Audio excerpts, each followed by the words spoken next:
One dimensional motion class 11 के लिए ये वीडियो बनाया गया है और इस वीडियो में हम लोग वन डायमेंशनल मोशन के बारे में डिटेल्स में पढ़ेंगे, साथ में कुछ न्यूमेरिकल प्रॉब्लम्स भी करेंगे। सबसे पहले मैकेनिक्स किसे कहते हैं?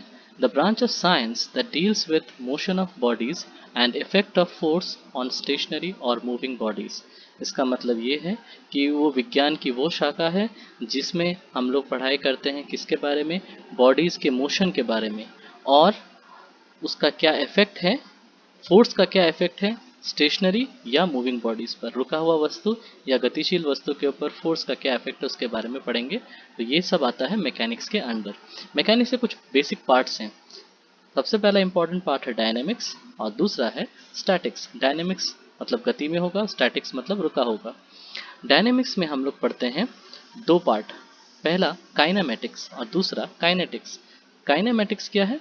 काइनेमेटिक्स है it deals with the study of motion and not the cause of motion. यहाँ पर हम लोग मोशन के बारे में पढ़ेंगे, लेकिन मोशन किस कारण से उत्पन्न हुआ है, मतलब फोर्स के बारे में नहीं पढ़ेंगे। और काइनेटिक्स में दोनों पढ़ेंगे, काइनेटिक्स में स्टडी ऑफ मोशन भी पढ़ेंगे और कॉज ऑफ मोशन भी पढ़ेंगे। तो सबसे पहले हम लोग स्टार्ट करते हैं रेफरेंस फ्रेम से। अब रेफरेंस फ्रेम क्या है? ये याद रखो कि कोई चीज़ अगर गतिशील है या रुकी हुई है तो किस पर निर्भर करता है कि कौन देख रहा है उस पर। अगर तुम किसी ट्रेन में बैठे हुए हो तो तुमको लगता है कि ट्रेन में तुम्हारे संदर्भ में सब कुछ रुका हुआ है, हालांकि ट्रेन सोचो कि स्टेशन छोड़ चुकी है, ट्रेन गतिशील है। कभी कभी तो ऐसा लगता है कि तुम्हारी ट्रेन चल पड़ी है और दूसरी ट्रेन रुकी है, या फिर तुम्हारी ट्रेन रुकी है या दूसरी ट्रेन चल पड़ी है, इसके बीच में अंतर समझ में नहीं आ रहा, क्योंकि rest and motion are always relative. हमेशा गति और विराम एक दूसरे के सापेक्ष में होता है, मतलब एक चीज़ गतिशील है तो हमेशा किसी दूसरे के रिस्पेक्ट में है। कोई दूसरे तीसरे के रिस्पेक्ट में वो रेस्ट में भी हो सकती है, फिर मोशन में भी हो सकती है।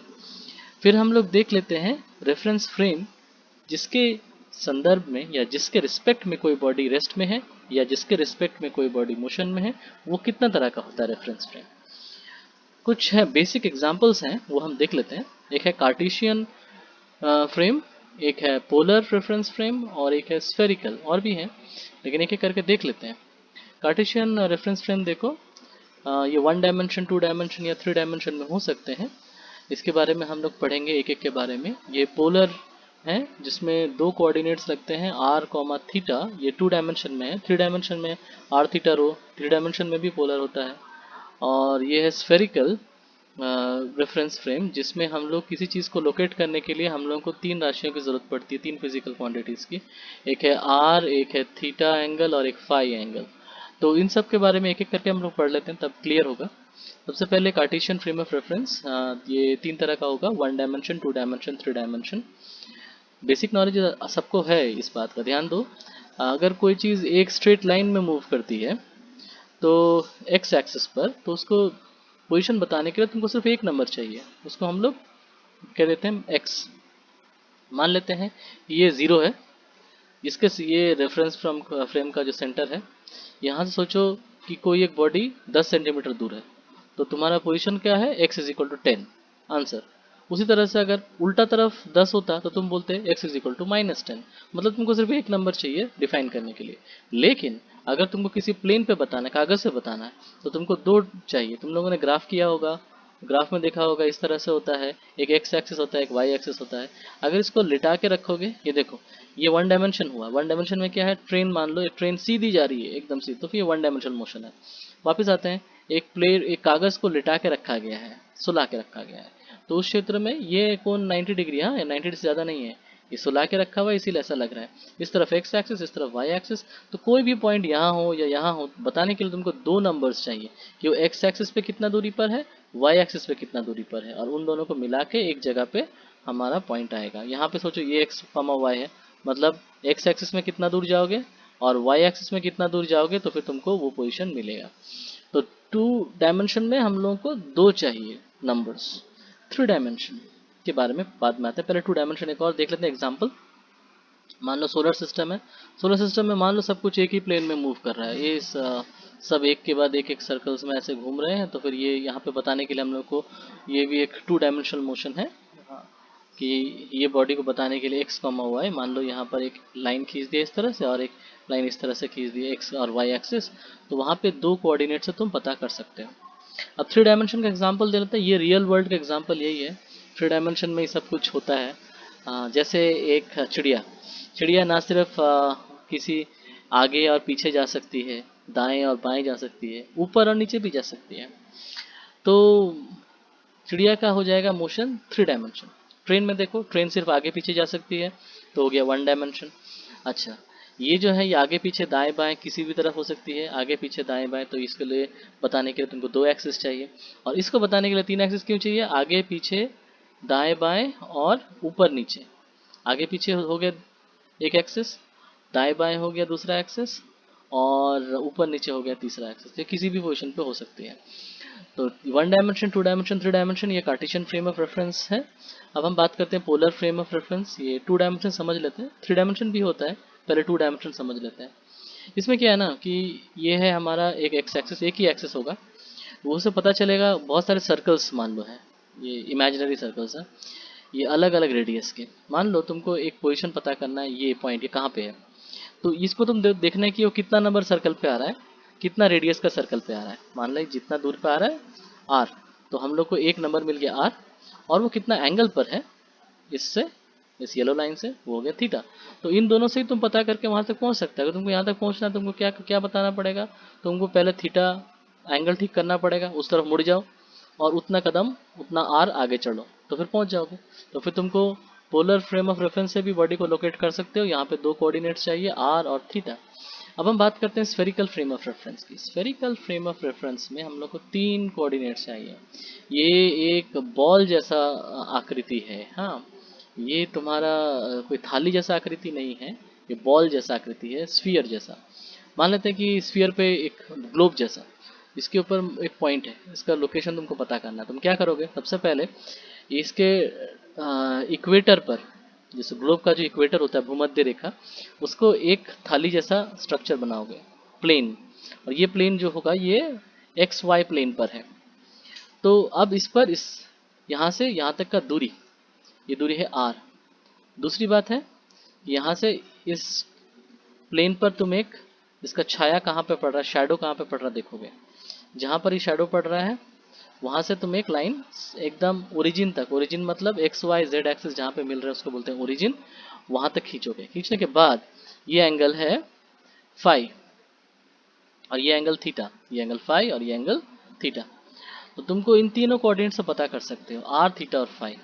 आर का मतलब कितना दूर, फाई का मतलब इस तरफ कितना दूर, और थीटा का मतलब ऊपर से कितना एंगल पे आए। तो देखो इसको कैसे पता कर सकते हैं हम। देखो पता करने का तरीका ऐसे भी हो सकता है कि तुम पहले रेडियस को ठीक कर लिए, कितना दूर जाना है, उतना रेडियस ठीक करके तुम इससे उतना दूर गए, ये जेड एक्सिस से उतना दूर गए, उतना एंगल मुड़े। मुड़ने के बाद फिर इस तरफ मुड़े, इस तरफ कितना मुड़े, फाई मुड़े, तो फिर ठीक एग्जैक्टली तुम यहाँ पे पहुंच जाओगे। हालांकि ये एंगल फाई इधर नहीं, इधर भी हो सकता है तो भी चलता है, इधर भी हो सकता है तो भी चलता है। तुम लोग यहाँ से भी माप सकते हो, यहाँ से भी माप सकते हो। नेक्स्ट है 1 डायमेंशनल काइनेटिक काइनेमेटिकल इक्वेशंस। ये सबसे इंपॉर्टेंट है, ये क्लास 9 में तुम लोग पढ़ चुके हो और इस पे प्रॉब्लम्स हम भी कर चुके हो। इसको थोड़ा और डिटेल्स में आप करना पड़ेगा। एक और बार रिकैप कर लेते हैं। v is equal to u plus a t, हम लोग जानते हैं u क्या है। u है इनिशियल वेलोसिटी, प्राथमिक वेग, v है फाइनल वेलोसिटी, अंतिम वेग, a है एक्सेलरेशन जिसको हिंदी में पहले त्वरण कहते थे, और t है टाइम ऑफ इंटरवल, जितना देर तक मोशन हुआ है। s है distance, s is equal to u t plus half a t square, और v square is equal to u square plus 2as, और लास्ट है s n is equal to u plus half a two n minus one. अच्छा, ये तीनों तो आप पहले पढ़ चुके हैं, ये भी पढ़ चुके हो, लेकिन आप फिर से समझ लीजिए कि एस एन का मतलब है nतम सेकंड में आप कितना दूर गए। मतलब n का मतलब अगर मान लो कि 10 है, तो हम लोग कह सकते हैं 10वां सेकंड में आपने कितना दूर मोशन किया, तो वो हो गया एस एन। अब इसका प्रूफ देख लेते हैं, इसका प्रूफ एग्जाम में आते हैं और इस पर प्रॉब्लम सब एग्जाम में आते हैं। एक एक करके देख लेते हैं प्रूफ। ये बहुत ईजी है। सबसे पहले ये डेफिनेशन से आ जाएगा। Acceleration is equal to change in velocity per unit time. एक सेकंड में कितना वेलोसिटी चेंज हो रहा है, मतलब v minus u by t. कितना फास्ट कोई बॉडी एक्सेलरेट कर रहा है, मतलब कितना जल्दी उसका स्पीड चेंज हो रहा है, उसे कहते हैं एक्सेलरेशन। अब एक्सेलरेशन से इसको हम लोग एक लाइन में आएंगे, इस इक्वेशन को v minus u is equal to a t, फिर इसको घुमा के लिख सकते हैं v is equal to u plus a t, बहुत सरल। दूसरा s is equal to u t plus half a t square, इसको समझने के लिए थोड़ा समय लगेगा, ध्यान से सुनना क्योंकि ये थोड़ा टिपिकल है। मान लेते हैं एक पॉइंट है ए, दूसरा पॉइंट है बी, एक स्टार्टिंग पॉइंट एक एंड पॉइंट, ए से लेकर बी तक जाना है आपको। अब टोटल समय लगा है मान लो टी, यहाँ ए से बी तक जाने में। यहाँ पे कोई एक पोजीशन है, इस पोजीशन तक पहुँचने में आपको टी डैश समय लगा है, टी प्राइम भी बोल सकते हैं, टी प्राइम समय लगा है। तो यहाँ तक जाने के बाद आपका वेग कितना होगा, आप जानते हैं v is equal to u plus a t होता है, तो यहाँ पे u plus a t prime हो जाएगा क्योंकि ए टी प्राइम तक पहुँचे आप यहाँ तक। उसी तरह से एक और पोजीशन ठीक यहाँ पे ऐसे लेंगे कि ये हो जाएगा, यहाँ तक पहुँचने आपको t minus T dash time लगा है। टी डैश का मतलब कितना हुआ, ये यहाँ से लेकर यहाँ तक जाने में टी डैश है ना, और t है पूरा समय यहाँ से लेकर यहाँ तक, तो t माइनस टी डैश हो गया यहाँ तक का टाइम। तो फॉर्मूला कितना, u plus a T minus T prime, ये हो गया आपका यहाँ पर वेलोसिटी। तो यहाँ का आपका टाइम और वेलोसिटी मालूम है, यहाँ भी आपका टाइम और वेलोसिटी मालूम है। अब इन दोनों का एवरेज करेंगे, एवरेज कितना आएगा, इसको जोड़ के 2 से भाग दो। तो ऐसा करने पर देखेंगे कि ये ए टी डैश और ए टी डैश कट जाएगा, ये 2u है और ए टी है, इसको हम लोग ऐसे बोल सकते हैं you plus a T V होता है, ये यहाँ पे वेलोसिटी और यहाँ पे वेलोसिटी, u और v दोनों को जोड़ के बाई 2, तो ये कांस्टेंट है, इसका मतलब एवरेज वेलोसिटी हमेशा सेम ही आएगा। तो अगर एवरेज वेलोसिटी अगर हमेशा सेम आएगा तो हम एवरेज वेलोसिटी को टाइम से गुणा करेंगे तो हमारे पास डिस्टेंस आ जाएगा। कैसे, एवरेज वेलोसिटी होता है total distance by total time, तो इसका मतलब डिस्टेंस मतलब एवरेज वेलोसिटी इनटू टाइम। तो फिर हम लोग यहाँ पे गुणा कर देते हैं, एवरेज वेलोसिटी को टाइम से गुणा कर देते हैं, मतलब इस चीज़ को टाइम से गुणा कर देते हैं। तो ये कितना आएगा, अच्छा ये है 2u, 2u बाई 2 का मतलब u, और ये 80 बाई 2 का मतलब हाफ 80, तो हाफ 80 को t से गुना करेंगे हाफ 80 स्क्वायर, और यहाँ पे सिर्फ u था ना, 2u बाई 2 का मतलब u से गुना करेंगे t को तो ut। तो हमारे पास फॉर्मूला है s is equal to u t plus half 80 square. आप इसको बार बार सुनिए तो क्लियर होगा। नेक्स्ट है v square is equal to u square plus 2as। इस फॉर्मूला में क्या है, v is equal to u plus a t, square कर देते हैं दोनों तरफ, आप तोड़ देते हैं दोनों को, a plus b whole square का फॉर्मूला में इसको तोड़ेंगे, a square plus b square plus 2ab। तो अब यहाँ से हम लोग क्या करेंगे, जबरदस्ती 2a कॉमन ले लेंगे, 2a यहाँ से कॉमन लेंगे तो यहाँ u और t पड़ा रहेगा, यहाँ तो 2 है नहीं, यहाँ 2 नहीं है तो 2 कॉमन लेंगे जबरदस्ती, तो एक हाफ देना पड़ेगा। अच्छा ए स्क्वायर में से एक a कॉमन ले लेते हैं, यहाँ पे ए स्क्वायर नहीं होना चाहिए, आप ध्यान रखिए यहाँ पे मिसप्रिंट है, ये इसको ढक दीजिए, हाँ तो ये हो जाएगा हाफ 80 स्क्वायर। तो नेक्स्ट टर्म में आपका हो जाएगा v square is equal to u square plus 2as, क्योंकि इसको ढक देता हूँ, हाँ तो ये है 2a के बाद ut plus half 80 square, sorry half 80 square, ut plus half 80 square, ये जो टर्म हो गया ये है आपका s। तो v square is equal to u square plus 2s, इसको ध्यान में रखिएगा, यहाँ पे एक मिस प्रिंट है, हाँ ये स्क्वायर नहीं होगा, तो ये हो जाएगा ut प्लस हाफ 80 स्क्वायर, तो ut plus half 80 square s होता है, यहाँ बिठा देते हैं वैल्यू। नेक्स्ट मान लेते हैं कि जो ट्रक ड्राइवर्स हैं या कोई भी ड्राइवर हो, उन लोग को एक बात सिखाई जाती है कि अगर एक्सीडेंट नहीं करना है तो ऐसे चलाना, सब जानते हैं। एक और बात वहाँ पे बताई जाती है कि अगर आप स्पीड को डबल कर देंगे ना तो आपकी गाड़ी दुगना दूरी पे जाके नहीं रुकेगी, आपकी गाड़ी 4 गुना दूर जाके रुकेगी। अगर आपका स्पीड 3 गुना हो जाएगा तो आपका गाड़ी 9 गुना दूर जाके रुकेगा। अगर आपका स्पीड 4 गुना हो जाएगा तो आपका गाड़ी 16 गुना दूर जाके रुकेगा। ऐसा क्यों, देखते हैं। इस फार्मूला में अगर v is equal to 0 break करना है तो अंतिम वेलोसिटी 0 होना चाहिए, गाड़ी को रुकना है तो v की जगह 0 बिठा देते हैं, यू स्क्वायर प्लस 2s। यहाँ से हमको क्या मिलेगा, 2s बराबर माइनस यू स्क्वायर, तो यहाँ से s समानुपाती यू स्क्वायर है, देखो तो स्टार्टिंग वेग के साथ समानुपाती है, स्टार्टिंग वेग के वर्ग के साथ समानुपाती है ब्रेकिंग डिस्टेंस, मतलब ब्रेक कितना दूर जाके रुकेगा गाड़ी। So drivers are taught that doubling speed quadruples braking distance, मतलब अगर स्पीड को डबल करेंगे तो 4 गुना हो जाएगा ब्रेकिंग डिस्टेंस, इसीलिए ज़्यादा जोर से गाड़ी नहीं चलाना है। नेक्स्ट है s n is equal to u plus half a two n minus 1। तो यहाँ पर यह है कि nतम सेकेंड में कितना दूर गया, nth सेकेंड में कैसे निकालेंगे, एग्जाम्पल के तौर पर सोच लेते हैं। पहले सेकंड में गाड़ी कितना दूर जाएगा, 1 सेकंड में गाड़ी ने कितना डिस्टेंस कवर किया, माइनस 0 सेकंड में गाड़ी ने कितना डिस्टेंस कवर किया। दूसरे सेकंड में अगर पूछेंगे तो 2 सेकंड बाद गाड़ी कहाँ था और 1 सेकंड बाद गाड़ी कहाँ था, दोनों को माइनस कर देंगे तो आपको मिल जाएगा कि दूसरे सेकंड में गाड़ी कितना डिस्टेंस कवर किया। छठे सेकंड में कितना गाड़ी ने डिस्टेंस कवर किया, इस कह समझेंगे कि 6 सेकंड बाद गाड़ी कहाँ तक पहुंचा था, माइनस 5 सेकंड बाद गाड़ी में कहाँ तक पहुंचा था। उसी तरह से nतम सेकंड में निकालना है तो n सेकंड बाद गाड़ी कहाँ पहुंचा था, माइनस n-1 सेकंड में गाड़ी कहाँ तक पहुंचा था, दोनों को माइनस कर देंगे तो nतम सेकंड में कितना था वो निकल जाएगा। इतना सब एग्जांपल बताया इसीलिए, सिर्फ इसको समझाने के लिए कि nतम सेकंड में कितना दूर जाएगा, n सेकंड्स बाद कितना दूर था, माइनस n-1 सेकंड में कितना दूर था। जैसे छठे सेकंड में कितना दूर जाएगा, 6 सेकंड बाद कितना दूर था, माइनस 5 सेकंड बाद कितना दूर था। इसी तरह से आप एक एक करके एक बार फिर से सुन लीजिए, इसको आपके पास क्लियर हो जाएगा ये कंसेप्ट। तो वापस इसमें आ जाते हैं, तो फिर ऑब्वियसली हम लोग फिर फॉर्मूला बिठा देंगे। ut plus half a t square होता है ना, तो t की जगह nतम सेकंड में t की जगह पे n बिठा दिया और यहाँ पे t की जगह पे n-1 बिठाया। अब इसको सॉल्व करना है और कुछ नहीं। इसको जब सॉल्व करेंगे तो ये सबको, ये तो खुल जाएगा, ये खुल जाएगा, हाँ ये यहाँ पर ये a plus b whole square का फॉर्मूला में खुलेगा, लेकिन पहले इसको भी खोल देते हैं और देखते हैं। इसको अभी नहीं खोलते हैं। अच्छा ये खोल दिया, ये माइनस है, ये माइनस माइनस प्लस हो गया। अब देखो ये un और ये माइनस un ये दोनों कट जाएगा। हाँ तो हमारे पास फॉर्मूला में क्या रहा, u सामने लिख दिया, हाफ a कॉमन ले लिया, n स्क्वायर माइनस n-1 का होल स्क्वायर। तो इसको अगर हम लोग खोल देंगे तो n square plus 1 minus 2n, क्यों, ये a plus a minus b whole square formula में a square plus b square minus 2ab। अच्छा तो उसके बाद यहाँ पर हम लोग क्या करेंगे, यहाँ से हम लोग इसको और एक और बार करेंगे तो जो फाइनल एक्सप्रेशन आएगा वो होगा,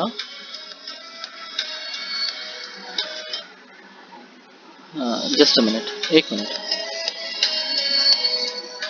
तो फाइनल एक्सप्रेशन आएगा हमारा Sn is equal to u plus half a 2n-1। अब इसके बाद न्यूमेरिकल्स कुछ देख लेते हैं। If a body travels 200 metre in first 15 second and 300 metre in next 15 seconds of it motion. एक बॉडी जो है 200 मीटर ट्रैवल कर रहा है पहला 15 सेकेंड में और 300 मीटर ट्रैवल कर रहा है नेक्स्ट 15 सेकेंड में। तो फिर बताना है कि अगर एक्सेलरेशन यूनिफॉर्म था तो टोटल कितना डिस्टेंस कवर किया था 20वां सेकेंड में। देखो फॉर्मूला है s is equal to u t plus half a t square.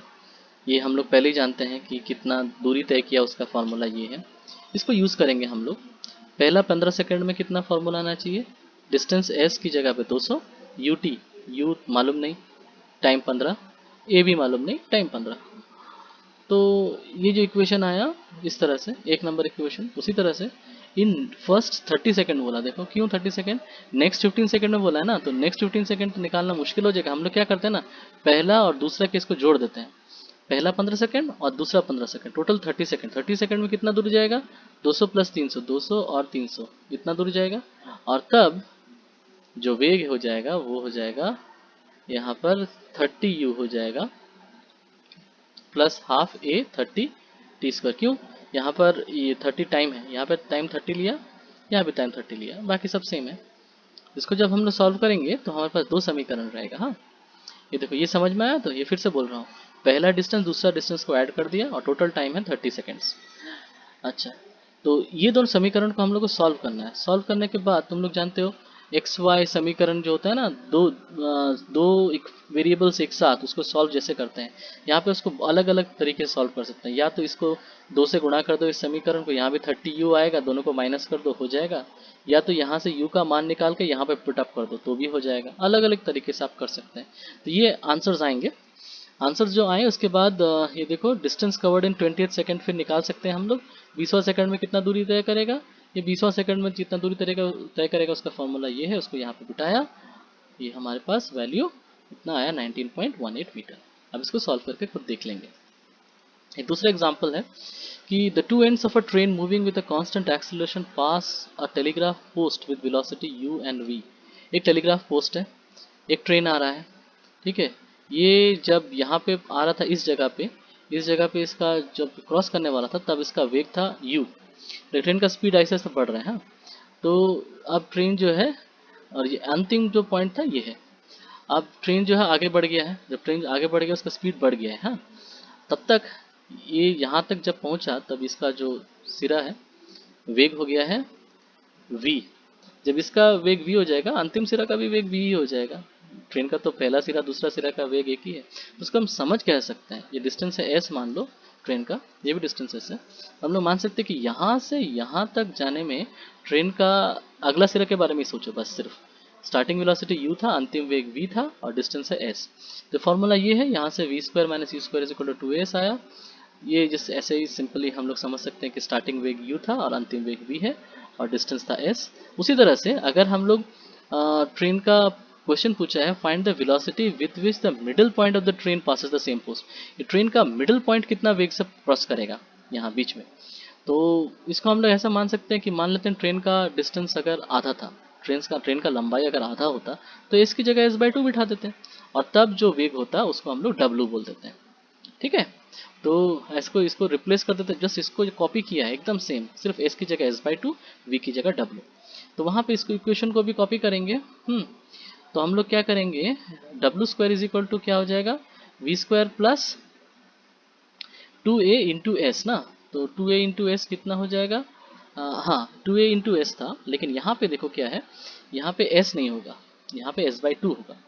यहाँ s/2 होगा तो इसका मतलब है कि हम लोगों के पास 2as नहीं होगा, हम लोग के पास सिर्फ as होना चाहिए। इस समीकरण में और इस समीकरण में क्या फ़र्क है, मतलब इसमें और इसमें क्या फ़र्क है, इसमें है v square is equal to u square plus 2as, लेकिन यहाँ पे होगा v स्क्वायर की जगह w और s की जगह पे s/2 हो जाएगा। तो फिर इसका मतलब है 2a इंटू s/2, मतलब सिर्फ a इंटू एस। अब a इंटू एस का वैल्यू यहाँ से हम लोग निकाल देते हैं, a इंटू एस का वैल्यू हो जाएगा v square minus u square by 2। Clear, इसको एक और बार सुन लो रिप्ले करके। तो मेरे पास फाइनली फिर एक्सप्रेशन क्या आ जाएगा, इन सबको एलसीएम करेंगे, यहाँ पे नीचे 2 आ जाएगा, 2 u square plus v square minus u square. इसको हम लोग एक साथ करेंगे तो ये माइनस यू स्क्वायर एक कट जाएगा, 2 यू स्क्वायर है, एक यू स्क्वायर कम हो जाएगा।